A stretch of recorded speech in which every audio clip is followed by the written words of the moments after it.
Now, let's record a script for the web environment. I have this custom HTML page which has a login section. You can enter a login ID, say Guru99, a password, or click the submit button. You're taken to this next page.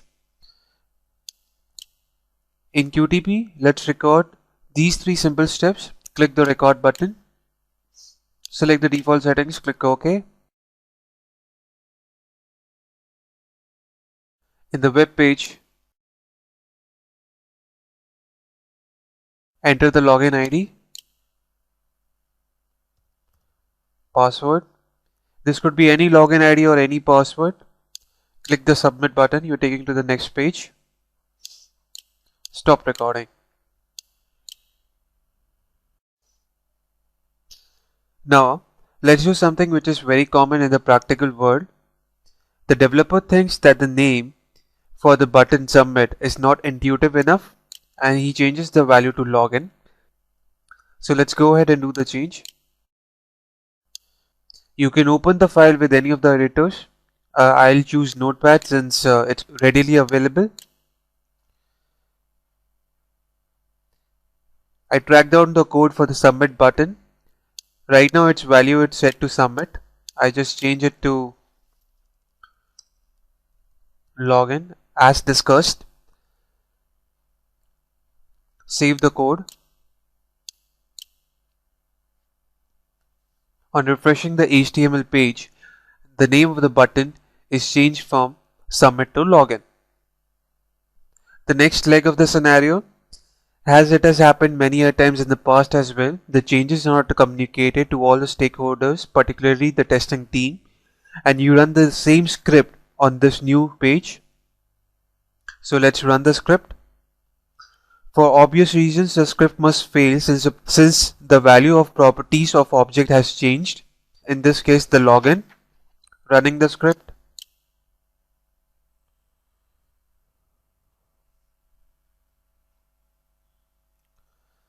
If you see, the script is stuck at the third step, which is clicking the submit button, which has now become the login button.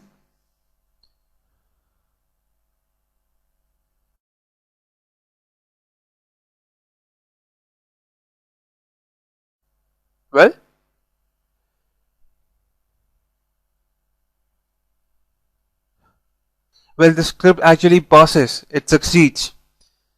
Why? Let's investigate. For a web button, following default, mandatory and assisted properties are stored.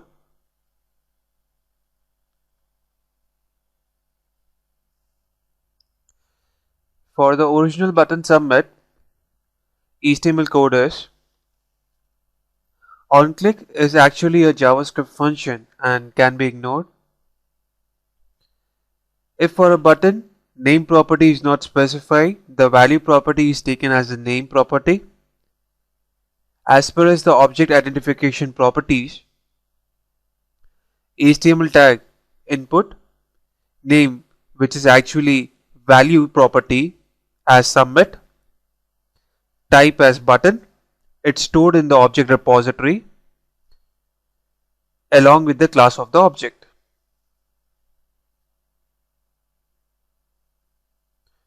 For the modified button login, HTML code is the property values available for comparison at runtime are HTML tag input, type as button, but the name property is different. Recorded test object properties and runtime test object properties do not match. Test must fail, but in such instances, QTP uses smart identification, which is a more flexible mechanism of object identification. Smart identification uses two categories of properties: base filter properties, which contain the most fundamental properties of an object, those whose values cannot be changed without changing the essence of the original object. optional filter properties, other properties that can help identify the objects. If the usual object identification process fails, QTP triggers Smart Identification, provided Smart Identification is enabled. For a web button, it is checked by default. Let's study the Smart Identification process. QTP identifies the parent object of the failed object.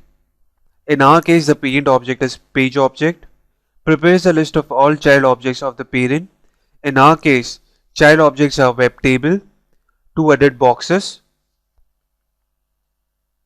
and the 2 buttons.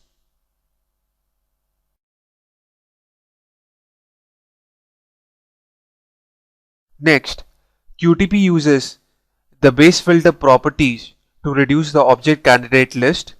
As per our base filter property, the child is of generic class button with HTML tag as input. Therefore, the web table and web edit boxes are eliminated from the candidate list. Next, it uses optional filter properties to uniquely identify an object.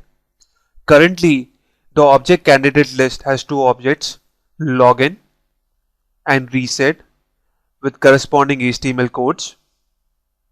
The idea is to narrow down only to one object matching some or all of the saved description properties.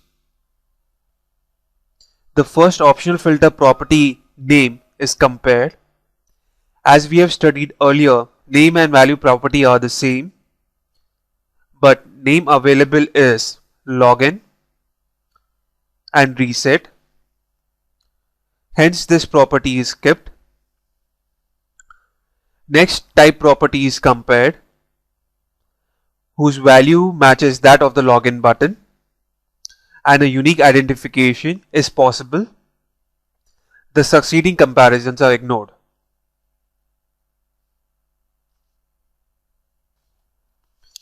If you look into the test results, exclamation mark is displayed, indicating that smart identification was used